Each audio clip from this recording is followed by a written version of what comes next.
Welcome to Twisted Metal Small Brawl, a game developed by the same studio as Twisted Metal Black, released the same year as Twisted Metal Black. That is the extent of what it has in common with Twisted Metal Black. The opening cutscene alone should make it clear how dissimilar these two games are. Come on, Gobert, jump! What is it, Gobert? Help me! If you ever want to see your thirsty widow Froggy again, you gotta play my game! This means war. Oh, no!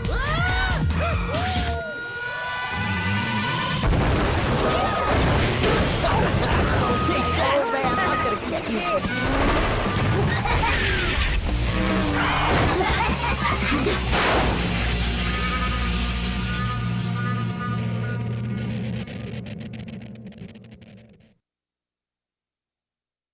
Somewhere around the time the frog started talking, it became clear that we're in for something that no other Twisted Metal game has ever delivered, which can be refreshing in its own right. Calypso is, in this case, a bully, and he doesn't so much grant your wish as he undoes whatever torment he has already done to you. If you win the Twisted Metal contest with your RC car. No actual destruction in this game, although we'll cause some impressive mayhem, don't you worry about that. And we will, as tradition dictates, be starting with Sweet Tooth, the youngest and most mischievous of all the kids in the neighborhood. He wants ice cream. You'll note he was not in the opening cutscene. He doesn't really have a story. Calypso hasn't bothered him yet. So he just ended up with the same goals that he had in Twisted Metal 3. It's a far cry from the many games that revolve around Sweet Tooth and his whims, but kind of a relief in that way.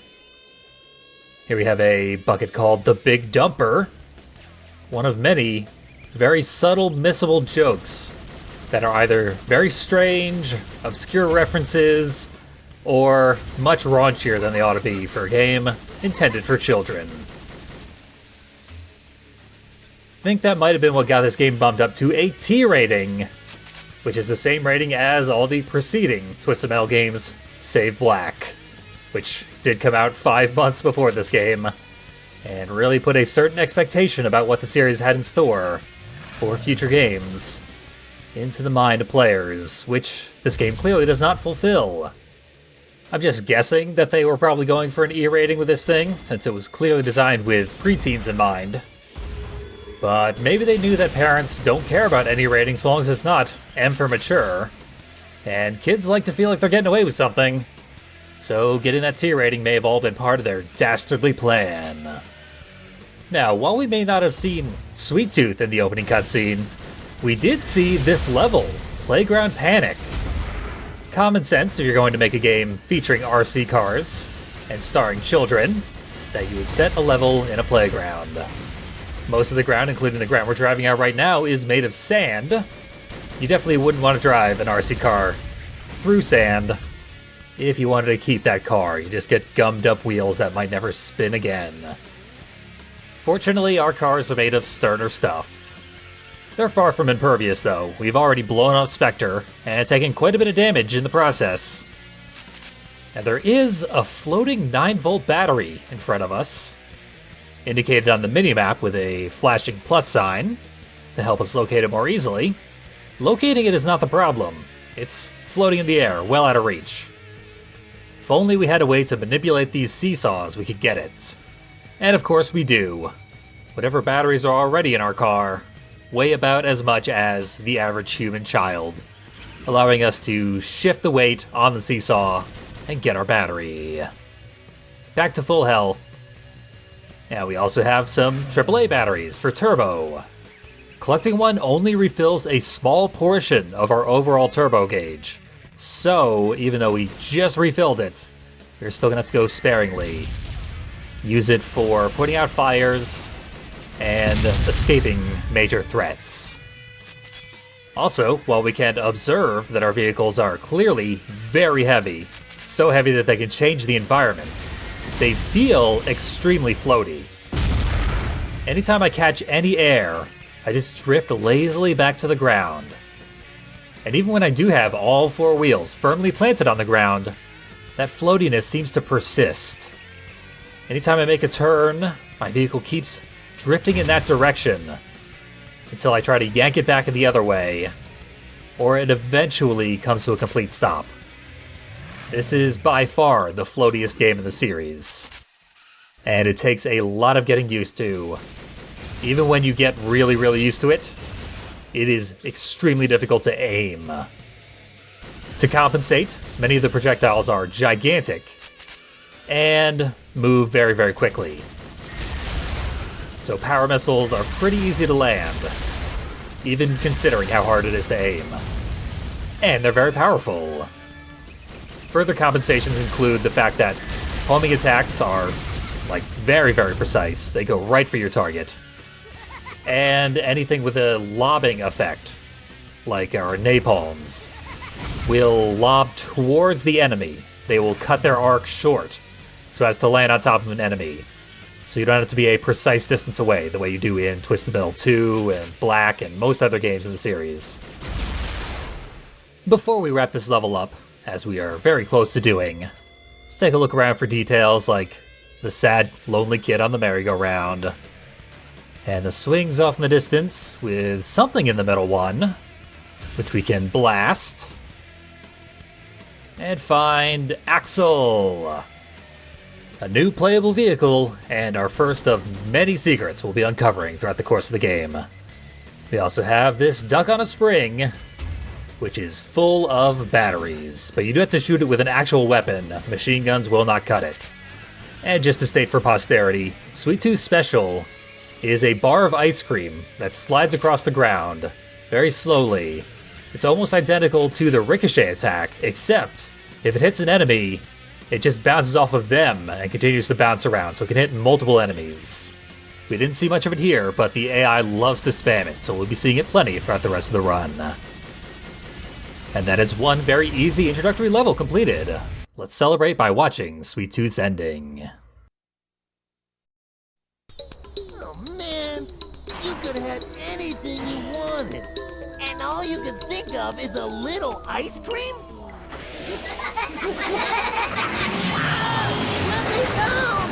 Stop the car! Look up the old lady!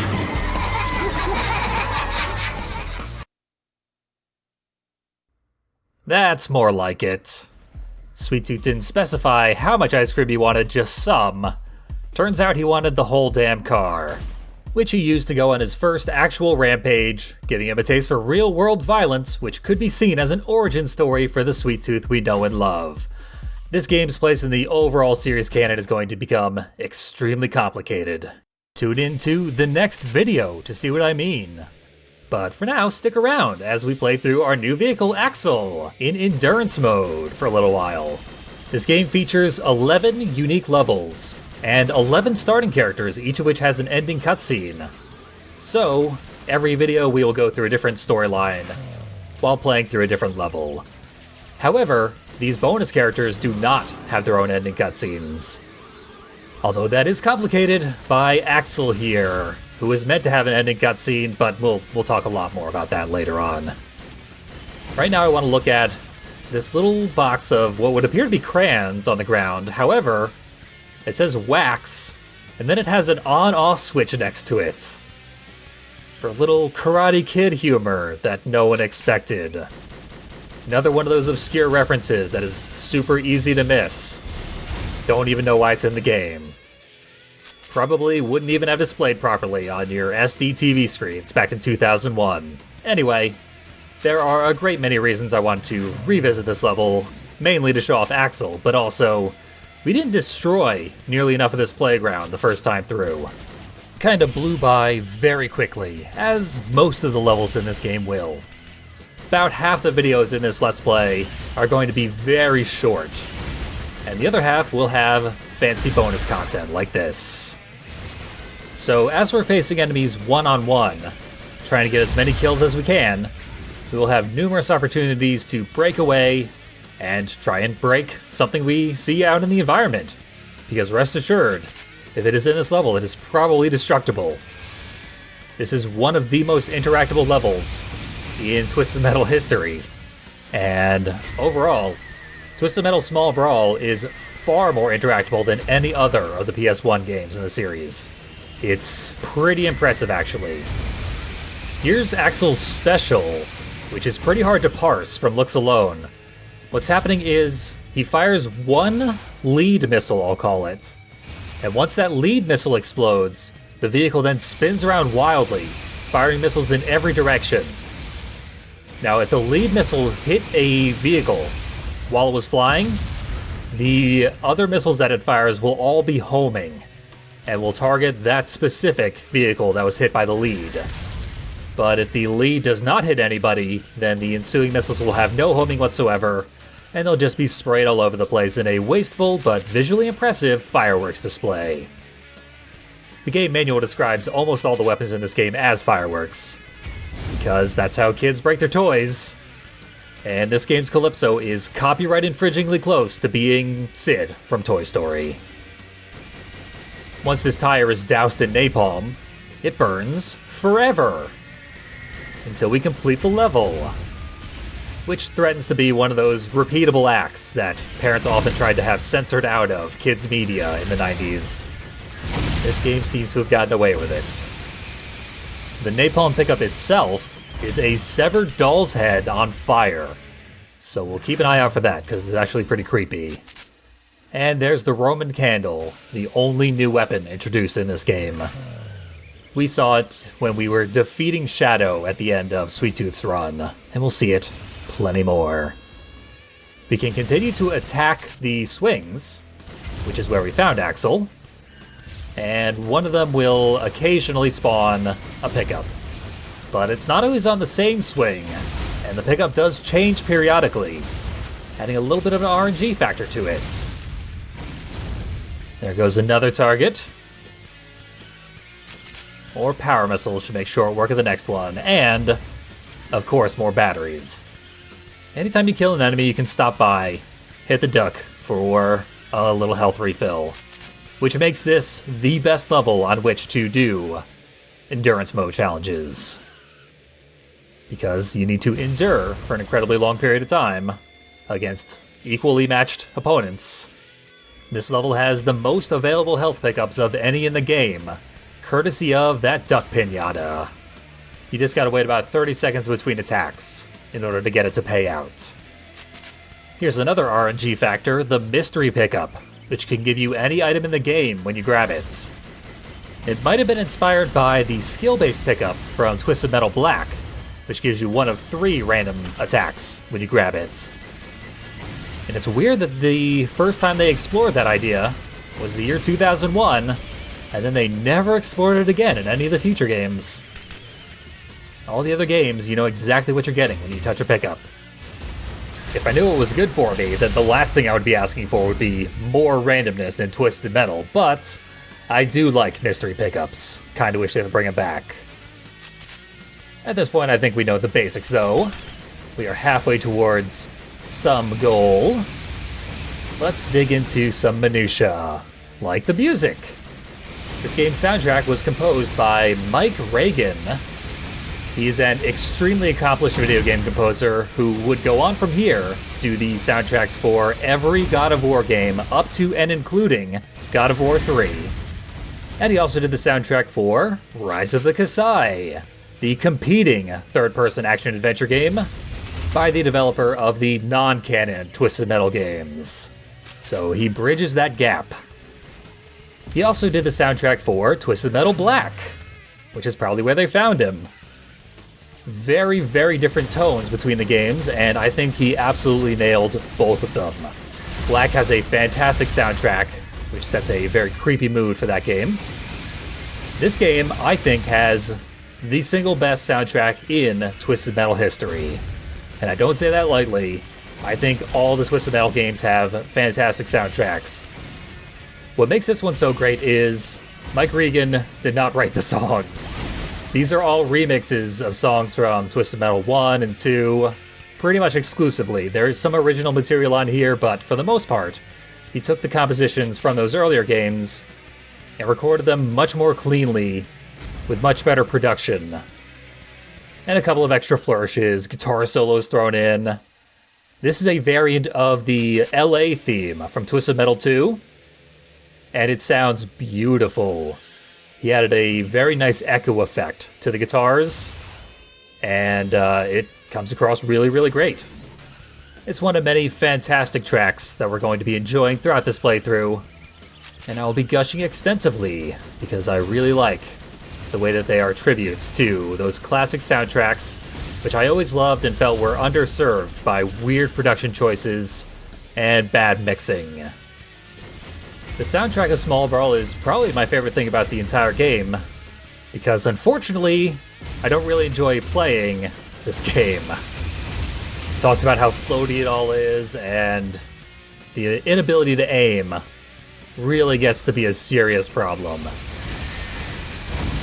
They made it easier than most other Twisted Metals, but not by very much. And it's never a satisfying challenge, in my opinion. It always feels frustrating, like you're fighting the controls as much as the enemies. And our piñata is all out of juice. Our goose is cooked. Because we have to get several more kills. And health resources are now much more limited than they were. So let's give the lonely kid a push. The only kid who was not invited to play Twisted Metal. Seems to enjoy it. Hanging on by a thread, which is impressive. And Mr. Slam, or regular Slam, Mr. Slam is his father. He's just been killed by a lobbed bomb. That means one of the soldiers with dynamite strapped to them, all around the playing field, was bounced into him, which seems like it would be nearly impossible to accomplish. But anytime one of them explodes, another one appears immediately somewhere else in the playground. And if you touch it while there is an enemy somewhere in front of you, it will fly to their exact location as though attracted by magnets. But it has no homing, so if the target moves even slightly, it will miss them. Nonetheless, pretty viable as a weapon. And we're never going to see it again, because it's exclusive to this level. It seems Twister is the final opponent that we're going to kill, and it's not going to last much longer with this firepower. So I will have to save for later the explanation for why this game's controls are so bad. Because trust me, there's a story there, but we'll get to it. For now, Shock Therapy has been unlocked. That is the first of 3 bonus levels that can be unlocked by getting high enough scores in Endurance Mode. And periodically we will return to Endurance Mode to unlock the rest of them, which I will truncate considerably in future videos so we don't have to watch the whole thing. For now, let's give this kid a push once again. Send him hurtling off into the distance. This level's final destructible. And as we go and survey the damage we've done, beautiful as it is, we will get destroyed by Outlaw. Anytime now. Here it comes, power missiles, making me damaged and then completely destroying the action figure at the center of the 2 wheels. Each vehicle has an uninjured look, a damaged look, and then a near-death look. And many of them are extremely detailed, so we'll be sure to pay close attention to those as well. But we now have what we came here for, so we can discuss Axel's ending. It was fully completed, ready to go, supposed to be shipped on the disc, but they cut it at the very last second. So close to release, in fact, that they didn't have time to remove Axel from the opening cutscene. He is the kid in the wheelchair that Calypso pushes down a hill, and his wish was going to be to walk again. The ironic twist to the fulfillment of that wish was deemed too offensive to appear in a kid's game, and executives had them cut it. And so Axel was removed from the main cast and relegated to bonus character status. Years later, a promotional website uploaded high-quality videos of every ending from Twisted Metal Small Brawl, and included the Lost Axel ending. That website is long gone today, but someone on YouTube uploaded the video for posterity, and I'll be linking it in the video description rather than appending it to this video. I don't consider it to be that offensive, but it definitely has implications of ableism and racism that some may not be comfortable with. Tread lightly if you do choose to check it out, but I've probably just enticed more people to go watch it rather than dissuading them. So enjoy, and I hope to see you next time for more Twisted Metal Small Brawl.